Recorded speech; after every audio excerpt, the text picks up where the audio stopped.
Hoy un día muy especial, acompañado e inundado de la belleza femenina en la cabina. Quiero saludar a Sonia, muy buenos días. Qué milagro tenerla acá. Armandito, muy buenos días para mis compañeros, compañeras de la mesa. Tal y como se había anunciado desde la semana pasada, hoy tenemos un rincón de Apolonia ampliado, muy satisfecha precisamente por tener este espacio para hablar de cuestiones tan vitales para las mujeres, Armando. También nos acompaña Edilma Suárez, presidenta de la Asociación Nacional de Enfermeras de Colombia, ANEC, e integrante del colectivo de Mujeres Malú. Edilma, buenos días. Buenos días, muchas gracias por la invitación, un saludo a todos, a todas las personas que nos acompañan a esta hora y gracias nuevamente por el espacio para presentar lo que ha ocurrido a través de la historia con las mujeres.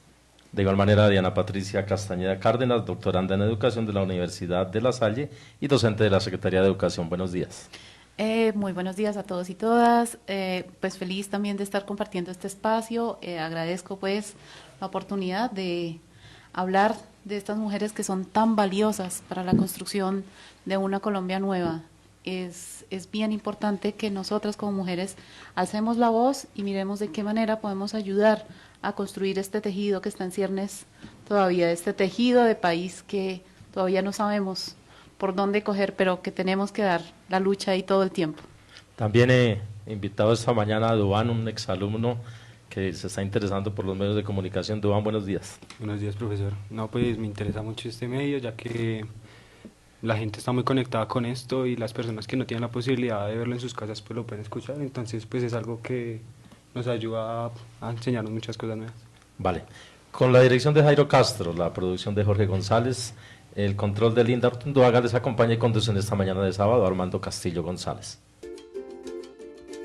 En Encuentros Pedagógicos, el Rincón de Apolonia. Hoy me levanté en otro lugar, siento ansiedad, la necesidad de contar quién soy para no morir. 8:32, ya que la tengo acá y le pregunto, esa canción la he escuchado como cabezote de una serie de Netflix. ¿Cómo se llama la canción? Mi libertad. Mi libertad. Ajá. Tiene que ver mucho con los temas que vamos a tratar. Ahora sí, iniciamos este panel con este Rincón de Apolonia pues muy extensivo porque lo vamos a trabajar durante la hora y media, intercalado con todas las secciones que tiene el programa. Tema fundamental del panel hoy. Bueno, Armando, el pasado jueves tuvimos oportunidad de celebrar el Día Cívico de la Mujer Colombiana, 14 de noviembre. Ese 14 de noviembre, digamos que se selecciona porque es el día que en la historia, por lo menos dentro del relato oficial, se dice que fue asesinada, fusilada, Policarpa Salabarrieta, que como todos y todas sabemos es un emblema del proceso de independencia de este país. Y también dentro del caso del trabajo que desarrollamos en Renovación Magisterial, fue la mujer el símbolo, el emblema que inspiró nuestro Rincón de Apolonia, en el cual ya llevamos trabajando bastante tiempo. Este día cívico también, digamos que se mezcla con una fecha que viene, que es el 25 de noviembre. 25 de noviembre es el Día de la No Violencia contra las Mujeres. Entonces digamos que noviembre tiene un sentido y un significado muy especial para todo lo que tiene que ver con la trayectoria histórica y con las luchas femeninas. Yo sigo preguntando, ustedes integran el colectivo Malú. ¿Qué es el colectivo Malú? Así es. Digamos que yo también tuve la oportunidad de llegar por el trabajo del Rincón de Apolonia, por el trabajo que desarrollamos en Renovación Magisterial, a ese maravilloso espacio donde, como lo decía Diana, tenemos la necesidad de tejer permanentemente. Yo creo que para hablar un poco de la trayectoria y de la potencia política que hemos desarrollado en ese colectivo, nadie mejor que Dilma, que es una de las personas que ha estado ahí, que le ha dado bastante vida al colectivo. Dilma, cuéntanos un poco sobre Malú. Bien, Malú es un grupo de mujeres de diferentes corrientes sociales, políticas, de diferentes lugares de Bogotá, interesadas en ese proceso de empoderamiento de las mujeres, pero también de aprendizaje de lo político, ante la necesidad de participar, de entender, de trabajar con las comunidades, porque la política no se hace solamente en las reuniones, sino que las reuniones son una fuente de motivación para el trabajo en el territorio, para el trabajo con las mujeres de la familia, con las mujeres de la comunidad. Entonces, Malú es un grupo de mujeres de diferentes características que vienen desde hace ya unos años. Aquí pues importante hacer un reconocimiento a dos mujeres, a Luz Marina Alfonso, que es una de las personas que ha dado origen a Malú, y también a Consuelo Ahumada, que es una de las personas que ha venido acompañando, que ha participado en la creación del grupo y en ese proceso de formativo, de orientación, de discusión con las mujeres, ¿no? Y entonces allí lo que hacemos es una discusión de qué es lo que está ocurriendo y cómo podemos hacer un trabajo con las mujeres en los territorios y pues también empezando con nosotras mismas. No sé, pues ya si podemos iniciar con el tema o cómo manejar, digamos, el desfase entre el discurso y la práctica respecto a los derechos de las mujeres colombianas. Y vamos a ir charlando también sobre el protagonismo que siempre ha tenido la mujer en todo el contexto político y social a nivel colombiano, y yo diría mundial, que las mujeres son las que han determinado los grandes procesos y los grandes cambios. Ajá, así es. Digamos que la audiencia está muy familiarizada con lo que ha sido el objetivo principal de ese Rincón de Apolonia, y es justamente develar todos los aportes tan importantes en diferentes campos que las mujeres hemos tenido históricamente, y pues se ha hecho obviamente énfasis en esas ganancias históricas de las mujeres en Colombia. Y pues a partir de ahí digamos que obviamente se pueden hacer análisis macro de todo lo que atraviesa la cultura no solo colombiana, sino latinoamericana e incluso mundial en lo que respecta a la participación y al empoderamiento de las mujeres a lo largo de la historia. Lo que evidentemente es cierto es que la historia oficial tiene unos sesgos machistas y patriarcales que han impedido que se conozca a profundidad y en toda la potencia lo que en diferentes campos, como lo acabo de decir, las mujeres hemos hecho a través de la historia. Es decir, no se trata de que este empoderamiento del que hablaba Dilma sea una cosa repentina o de unos años para acá, sino que ha existido siempre, solo que en esos relatos oficiales no digamos que ha tenido la trascendencia que requiere. Las invitadas que tenemos en el día de hoy, precisamente por su trayectoria no solo académica, laboral, sino también en su experiencia de vida, pues contribuyen precisamente a la conversación a la cual las invité el día de hoy, y es justamente ver que en el caso colombiano, por aquello del día cívico que celebramos el jueves, tenemos la oportunidad y la excusa precisamente para ver que en la legislación colombiana, incluso lo hablábamos también extra micrófonos, a partir de la Constitución del 91 hay una serie de ganancias que se sedimentan en las leyes. Por un lado nos sorprende que hasta 1991, finales del siglo XX, digamos que el Estado comience a apropiarse de esa deuda histórica que ha tenido con las mujeres, pero de otro lado también veíamos que lo que ha ocurrido desde el 91 para acá, Diana y Edilma, es que se generan una serie de legislaciones bastante importantes, pero que lamentablemente las ciudadanías poco las conocen. Y digamos que consideramos que ese es uno de los puntos por los cuales podemos comenzar a hablar. Y eso se une bastante con esa necesidad de la transformación cultural. Entonces yo creo que ahí, Diana, voy a darte la palabra, porque Diana tiene una experiencia a partir de su trayectoria académica en donde justamente se muestra cómo esos tejidos culturales incluso pueden constituir el sustento y la base para que todo lo demás se desarrolle. Entonces, Diani, por ejemplo, de acuerdo con lo que estás haciendo en los últimos años, ¿qué has podido encontrar sobre esto que estamos conversando? Bueno, tendría que empezar diciendo que soy artista plástica y que la vida me puso en el lugar de la educación y le ganó al lugar del arte. Desde ahí ha sido muy grato porque mi trayectoria de vida me ha llevado a trabajar con comunidades. Desde siempre fue como un interés que se fue manifestando incluso desde el pregrado, y desde ahí empecé a verle al arte otras posibilidades que no eran simplemente la producción de obra para el deleite estético, sino como el arte tiene unos implicancias en la vida, en la construcción de cultura, en la vida social, y pues más aún desde los últimos años que estoy trabajando la educación artística, la construcción de paz en el territorio, lo que he encontrado es que el arte ofrece unas herramientas maravillosas para generar culturas de paz en los territorios. ¿Cómo se da esto? A través, como lo decían Dilma y Sonia, a través de esa construcción de comunidad, de empoderamiento, también de visibilización. Y pues hay que aclarar en este programa que precisamente quisiera hablar de los grandes artistas que han dado otra visión y han fisurado de alguna manera esos cánones hegemónicos por donde ha transitado el arte en Colombia, pero hablando de derechos, quisiera hablar de esas otras mujeres que no se inscriben dentro de esas propuestas artísticas escritas con A mayúscula, sino como eso que nosotros podemos llamar artesanía, eso que podemos llamar arte menor, tiene una gran implicancia para la reconstrucción de tejido, para el empoderamiento de las mujeres, para el empoderamiento de las comunidades, porque recordemos que dentro del conflicto armado, pues las grandes víctimas también han sido las mujeres. Si bien es cierto, se asesina y se acribilla a los hombres, son las mujeres las que quedan reconstruyendo todo lo que dejó la guerra y la violencia. Entonces, desde ahí, lo que he encontrado es cómo las comunidades sí realmente se pueden volver a levantar, se pueden volver a reconstruir de todo esto que ha sido tan trágico, tan nefasto, a partir de un tejido comunitario y tejidos que se hacen a través del arte, por ejemplo, con un ejemplo muy representativo, pues son las musas de Pogé, cómo a partir del canto y de esos alabados, que eran unos alabados tradicionales para cantarle a los muertos, para darles buena partida, pues se vuelven unos cantos de denuncia que se sentaron en la mesa con Uribe y donde ellas decían, pues no sabemos cómo hablar con un presidente, lo que sabemos es cantar, y cantadito le cantaron todas sus denuncias. Cantaron las verdades. Claro, entonces cómo también esta forma de hacer arte también es una forma muy política también de denunciar, de reparar, de regenerar tejidos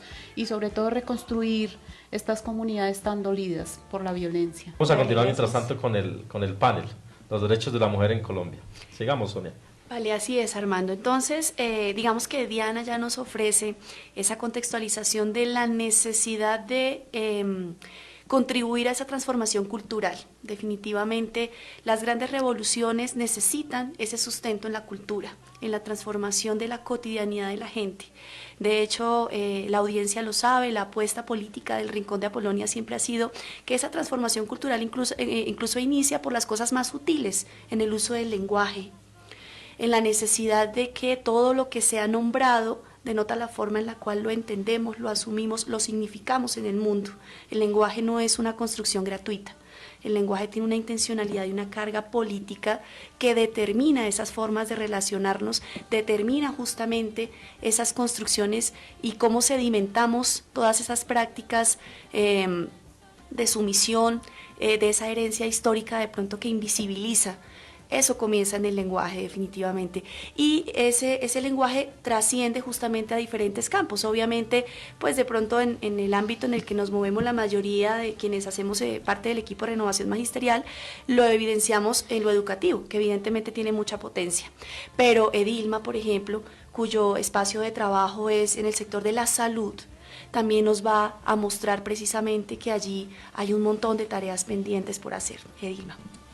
Bien, efectivamente creo que debo iniciar retomando una frase que acabamos de escuchar y es el papel de las mujeres como enfermeras en las guerras de independencia.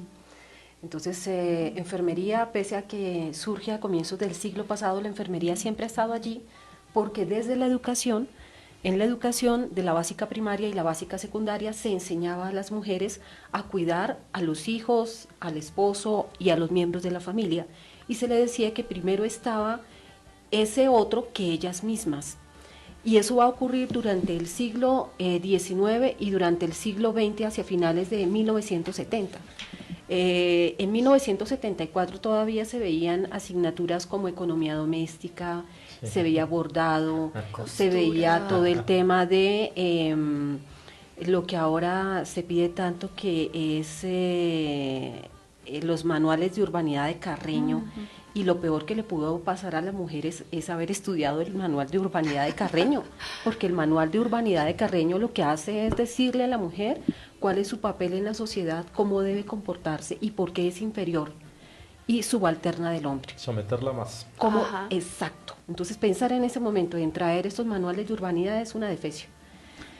Pero bueno, esto ocurre a través de la historia de la educación básica primaria, la básica secundaria, Pero luego cuando las mujeres empiezan a entrar a las universidades, que esto es en los 30, en 1930, que se empieza a hablar en la década del 30, de la importancia de que entren las mujeres a la universidad. Y se da una cosa interesante, y es que antes la mujer debía estar en el hogar porque su papel era el hogar, y eso ya no lo va a decir Silvia Federici, cómo es que se recluye a las mujeres en los hogares y no pueden salir de allí, y quien salga de allí está mal visto.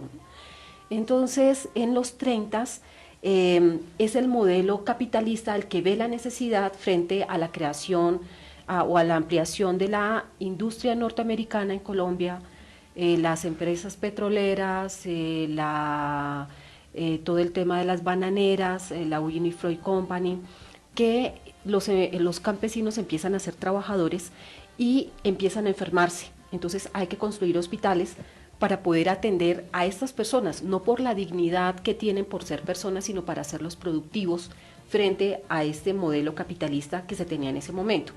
Cuando eso ocurre, pues es necesario que las mujeres salgan de sus hogares y lleguen a las universidades para que empiecen a formarse como enfermeras, ya en unos cuidados especializados, pero subalternas de los hombres médicos. Eso, el origen de la enfermería es ese. Y pues eso comienza a comienzos del siglo pasado, pero aquí hay algo interesante en términos del empoderamiento, y es que en 1935 la Secretaría de Salud decide que va a traer a unas religiosas y que va a despedir de sus trabajos a estas enfermeras que trabajan en la Secretaría de Salud, y ellas deciden sindicalizarse y organizarse para reclamar sus derechos como trabajadoras y como mujeres, y es cuando se crea la Asociación Nacional de Enfermeras de Colombia, ANEC, que es la primera organización sindical y la primera organización de mujeres en el país. Entonces aquí lo que vemos es que desde tiempo atrás viene ese proceso de lucha, de reivindicación de derechos, de reconocimiento del trabajo de las mujeres, pero que ha sido una lucha que no se ha, digamos, que continúa, porque no es nada fácil, y bueno, ahí más adelante les iré contando poco a poco cómo va este proceso. Vamos a continuar desarrollando el panel. 9:17 en Colombia, continuamos en Encuentros Pedagógicos. Así es, Armando. Justamente el ejercicio que iniciamos hoy, que valga la pena hacer la cuña, dentro de 8 días vamos a tener un nuevo programa dedicado a estas temáticas sobre las mujeres y el lugar histórico que hemos desempeñado en el caso particular colombiano. Hemos tenido oportunidad de escuchar qué pasa, así sea de una manera muy general, en el campo de la salud, de la educación. Tenemos también como invitadas a 2 compañeras integrantes también del colectivo Malú, trabajan con Edilma, conmigo, a Nidia Carolina y a Olga, que hacen parte del sector bancario. Vamos a escuchar un audio porque justamente por sus condiciones laborales ellas no pueden estar acá de manera presencial, les toca trabajar los sábados, pero digamos que ellas 2 han desempeñado una tarea muy importante en el campo sindical, entonces vamos a escuchar el audio que nos trajeron para el programa de hoy. Mientras saludo a Clemencia, buenos días. Muy buenos días a toda esta mesa tan hermosa. Listo, vamos. Entonces, ánimos con el diálogo, con el audio. Un saludo a todos y todas, mi nombre es Olga Lucía Ruiz, trabajadora del sector financiero. Queremos contarles el día de hoy la experiencia que hemos vivido en la lucha como mujeres trabajadoras de este sector, incursionando siempre a través del sindicato, pues ya que los empresarios pues han sido un poco resistentes al tema sindical, pero hemos insistido y nos hemos fortalecido a pesar de todas las arbitrariedades que se cometen en contra de los trabajadores, y más marcadamente en el tema de mujeres, con el tema de el respeto de las jornadas laborales, las trabajadoras que tienen sus hijos menores, que requieren del cuidado de ellos y pues que son expuestas a altas jornadas de trabajo, asimismo como el acompañamiento de sus hijos en los temas de salud, de educación.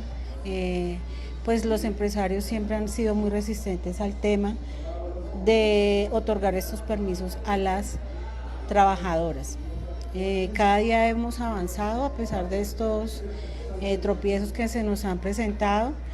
Y los dejo con mi compañera Nidia para que les cuente un poco lo que hemos logrado. a través siempre de la lucha y de estar afiliadas al sindicato. Hola, buenos días para todos ustedes. Mi nombre es Nidia Carolina Vargas, soy fundadora del sindicato de ACEFINCO, ACEP, quienes hemos logrado importantes logros durante estos 6 años. Uno de ellos es haber ya firmado 4 convenciones, las cuales hace 6 años pues no tenían los trabajadores, y pues los trabajadores son quienes han logrado ese beneficio de mejorar condiciones. 9 de la mañana, 20 minutos en Colombia. Continuamos en Encuentros Pedagógicos. Ahí estaba el audio de nuestras compañeras del sector bancario. Así es, Armando. Es que fíjense en lo que decía tanto Olga como Nidia Carolina. Pues sí, definitivamente en los campos de la salud o de la educación de una u otra forma hemos tenido avances. A ellas sí que les ha tocado duro en ese sector financiero, porque es que no es cualquier sector, estamos hablando precisamente de un sector cuyo eje es la productividad por encima de cualquier cosa. O sea, ahí digamos que el debate académico incluso queda en un plano totalmente alejado, claro, absoluto. Nulo. Entonces es muy importante, y de verdad que es importante saludar todas las apuestas y las ganancias que han tenido ellas, que desde el colectivo Malú hemos tenido oportunidad de conocer de primera mano. Listo, yo sé que nos queda poquito tiempo, pero pues sí, tratemos lo más rápido que podamos los temas que faltan sobre el panel, porque sí, ustedes saben que en radio el tiempo vuela. Ajá. Ojalá se pueda disponer y para en 8 días de verdad continuar tratando esta temática. Entonces, ¿con qué cerramos, Sonia? Claro que sí. En este último segmento del panel, pues voy a invitar a Diana y a Edilma a que hagamos precisamente como una especie de cierre, más a manera de un balance preliminar, como digo, pues porque por un lado vamos a tener el programa de la próxima semana. El de la próxima semana se va a enfocar mucho más en el sector de lo educativo, pero de todas formas que ese cierre sobre todo nos hable sobre los retos que tenemos pendientes, porque definitivamente sí, hay unas ganancias, sí han sido históricas, porque tampoco podemos decir que han sido mínimas, pero lo que sí es cierto es que nos quedan innumerables retos en torno a todo este panorama cultural que es el que debemos cambiar. Considero pues evidentemente estos espacios, por ejemplo, el hecho de que ya tengamos un lugar para sentarnos, conversar, ya hay una ganancia histórica, ¿cierto?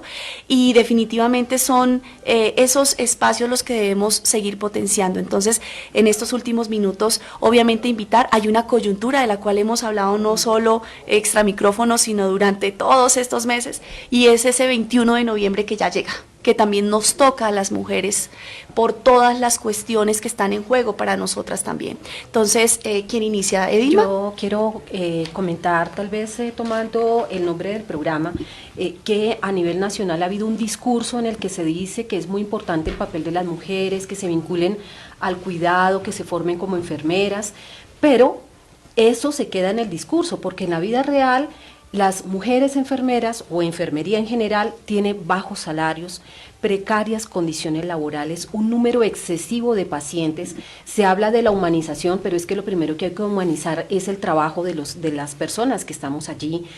El negocio de la salud o de la enfermedad lo que quiere es extraer de verdad esa fuerza de los trabajadores.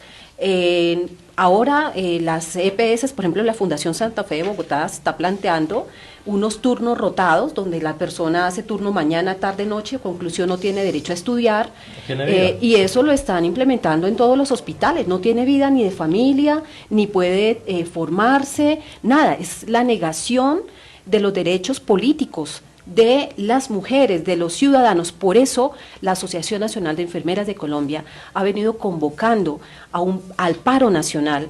Creo que hacía ya un buen tiempo no lo hacíamos, y enfermería a nivel nacional, desde la Asociación Nacional de Enfermeras de Colombia, vamos a salir a marchar pacíficamente el próximo jueves 21 de noviembre. Nos vamos a encontrar en el Parque Nacional, en el Reloj, a las 10:30 de la mañana, para exigir nuestros derechos políticos y que pasemos del discurso a la práctica y a la garantía de derechos. Muy bien, Edilma. Diana.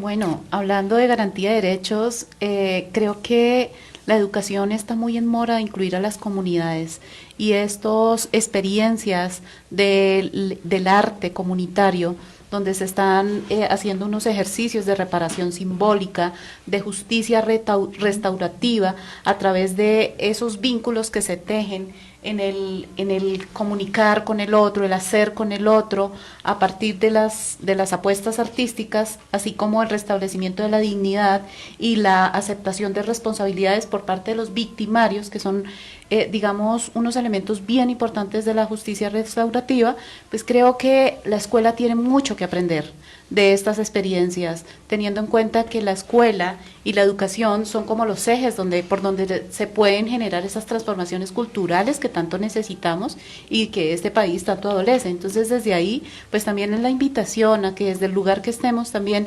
aprendamos de las comunidades, porque las comunidades también se han visibilizado como ese lado de lo femenino invisible, ¿no? Y ahí hay mucho trabajo por hacer, pero también muchas mujeres valientes, fortalecidas, empoderadas y guerreras que se han quedado solas con sus hijos, con sus familias, siendo desplazadas, siendo invisibilizadas como ser humano, como sujeto social y como sujeto político.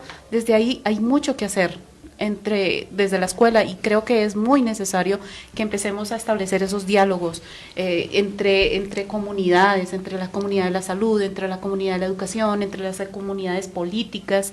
Creo que este es el llamamiento, y creeríamos que el paro también debe fortalecer estos espacios, debe ser no solamente un espacio para la marcha, sino también para generar otros diálogos. Listo, profe Diana. Sonia, Muy bien, es que definitivamente la consigna este 21 es enmarcada en la defensa de la vida. Si hay algo que nos convoca a las mujeres, la defensa de la vida en todas sus formas, y eso tiene que ver mucho con lo que mencionaba Alejandra. Hay que defender el acuerdo que se suscribió en La Habana. Es una consigna que debemos mantener siempre. Aquí hay un aporte que hace Heidi a través de las redes, dice que en el sector educativo sí, pero pues los cargos directivos siguen en manos de los hombres. Y obviamente Nidia también nos dice que los banqueros nunca pierden, siempre engrosarán sus arcas, acumularán capital a costa de los trabajadores. 9:26 en Colombia. Vamos a pausa institucional en emisora Mariana. Contigo somos un solo corazón. Contra la pretensión del gobierno nacional de imponer la reforma laboral, reforma pensional y el holding financiero estatal que afectará a los colombianos, y por la consolidación de la reforma constitucional al sistema general de participaciones. Todos a las calles este 21 de noviembre, gran paro nacional. Colombia unida, vamos con FECODE.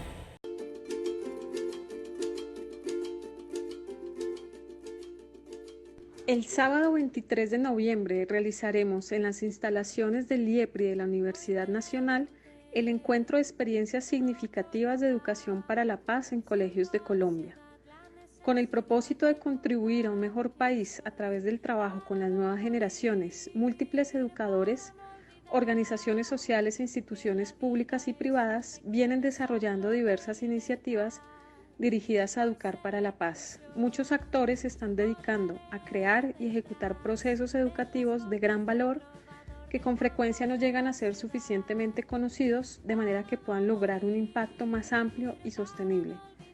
Esta iniciativa es organizada por Ciudadanías por la Paz de Colombia, Rodeemos el Diálogo, el Observatorio de Juventud de la Universidad Nacional de Colombia, con el apoyo del Colectivo de Pensamiento Pedagógico Contemporáneo y del Grupo de Comunicación, Cultura y Ciudadanía del IEPRI, con el objetivo de propiciar un espacio para el conocimiento de experiencias en este campo, reflexionar sobre los aprendizajes logrados y encontrar oportunidades de fortalecimiento y articulación. Contra la pretensión del gobierno nacional de imponer la reforma laboral, reforma pensional y el holding financiero estatal que afectará a los colombianos, y por la consolidación de la reforma constitucional al sistema general de participaciones. Todos a las calles este 21 de noviembre, gran paro nacional. Colombia unida, vamos con FECODE. De la mañana, 31 minutos, Sonia. Bien, justamente para pasar a las siguientes secciones, pues Diana se tiene que retirar un poco antes de que finalice el programa. Quiero agradecerles a mis dos compañeras, amigas de la vida, porque eso es lo bonito en estos caminos de la lucha, de la construcción de saberes, de comunidad, que uno se va encontrando en el camino con gente muy valiosa. Y en el camino me encontré con estas dos mujeres, y de verdad que ha sido todo un placer, todo un honor. Creo que para la audiencia también ha sido un programa muy enriquecedor el día de hoy. Diana, muchas gracias por estar acá. Pues mil gracias, Sony, por tu invitación y a toda la mesa por estas discusiones tan maravillosas, por las personas tan gratas con las que me he encontrado el día de hoy. Y bueno, en el camino de la vida seguimos y estaremos encontrándonos para nuevos espacios. Tienen que volver. Claro que sí, yo encantada por acá vuelvo. Y a Edilma también. Edilma es una de las maestras de la vida que uno encuentra, son de esas mujeres que muestran precisamente cómo un camino de lucha va construyendo y bonita, sí se puede. Bonita, la tendremos en cuenta para la emisora online. Claro que sí, con mucho gusto. Gracias por el espacio, gracias a los radioescuchas, a quienes nos siguen por Facebook y bueno, también con gusto en algún otro momento. Sonia, me encantó el espacio, el calor humano. Mil gracias.